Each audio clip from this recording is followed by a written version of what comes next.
नमस्ते। आज हम एक बहुत ही आम लेकिन उतनी ही परेशान करने वाली पहेली को सुलझाने वाले हैं। एक ऐसी पहेली जो न जाने कितने किसानों और बागबानों को चक्कर में डाल देती है। जरा सोचिए, महीनों की मेहनत, पौधे एकदम हरे भरे, फूलों से लदे हुए, लेकिन फिर नतीजा कुछ भी नहीं। फूल आते हैं और बस मुरझाकर जमीन पर गिर जाते हैं। सच में ये काफी दिल तोड़ने वाला मंजर होता है ना? और बस यही कहानी है चतुर नाम के एक किसान की। उसकी भी यही समस्या थी। और वो अकेला नहीं था, उसका एक पड़ोसी था, भोला। वो भी इसी बात से परेशान था। लेकिन फर्क ये था कि जहां चतुर हल ढूंढ रहा था, वहीं भोला बस अपनी किस्मत को कोस रहा था। तो जब चतुर लगभग हार मानने ही वाला था, तब इस पूरे मामले की जांच करने के लिए आए हमारे विशेषज्ञ डॉक्टर एनिमोलिनोम, और उन्होंने इस रहस्य को एक बिल्कुल ही अलग नजरिए से देखना शुरू किया। देखिए, डॉक्टर एनिमो ने चतुर को समझाया कि उसके खेत में कोई बीमारी नहीं है, मामला कुछ और ही है। असल में समस्या एक बहुत ही खास मेहमान की कमी की है। एक ऐसा मेहमान जिसके बिना फल और सब्जियां बन ही नहीं सकती। और वो गुमशुदा मेहमान, वो थी मधुमक्खी। जी हां, वही मधुमक्खी जो फूलों का रस चूसती है, लेकिन उसका असली काम इससे कहीं ज्यादा बड़ा है।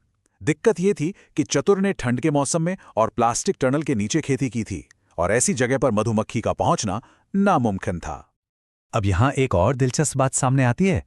लौकी, तोरई या कद्दू जैसे पौधों में ना दो तरह के फूल होते हैं, एक नर और एक मादा। मादा फूल की पहचान ये है कि उसके पीछे एक नन्ही सी सब्जी पहले से ही लगी होती है, और नर फूल का काम है उसे पराग देना, ताकि वो नन्ही सी सब्जी बड़ी हो सके। और इसी कमाल की प्रक्रिया को कहते हैं परागण, या यूं कहिए, ये तो फूलों की शादी है। और इस शादी को कराने वाला सबसे जरूरी पंडित कौन? मधुमक्खी। अब सोचिए, अगर पंडित ही गायब हो तो शादी कैसे होगी? और शादी नहीं तो फल का जन्म भी नहीं। मतलब चतुर के खेत में तो फूलों की शादियां ही नहीं हो पा रही थी। तो क्या इसका मतलब मधुमक्खी के बिना सब खत्म? जी नहीं, बिल्कुल नहीं। डॉक्टर एनिमो ने चतुर को एक ऐसा हल दिया जिसमें एक पैसा भी खर्च नहीं होना था। हाँ, सुनने में थोड़ा अजीब जरूर था। उन्होंने कहा, चतुर, अगर मधुमक्खी खेत में नहीं आ रही तो क्या हुआ, तुम खुद मधुमक्खी बन जाओ। इसका सीधा सा मतलब था कि परागण का ये काम अब इंसान को अपने हाथों से करना होगा। इसी को कहते हैं हैंड पॉलिनेशन।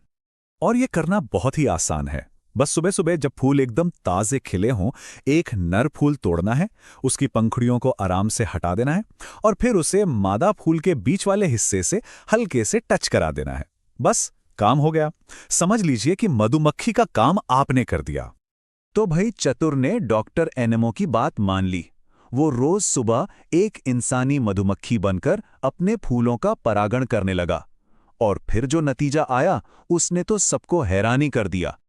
जब फसल तैयार हुई तो चतुर ने अपनी सब्जियां बाजार में 60 रुपए प्रति किलो के शानदार दाम पर बेची। सोचिए, विज्ञान की एक छोटी सी तरकीब ने उसकी सारी मेहनत को मुनाफे में बदल दिया।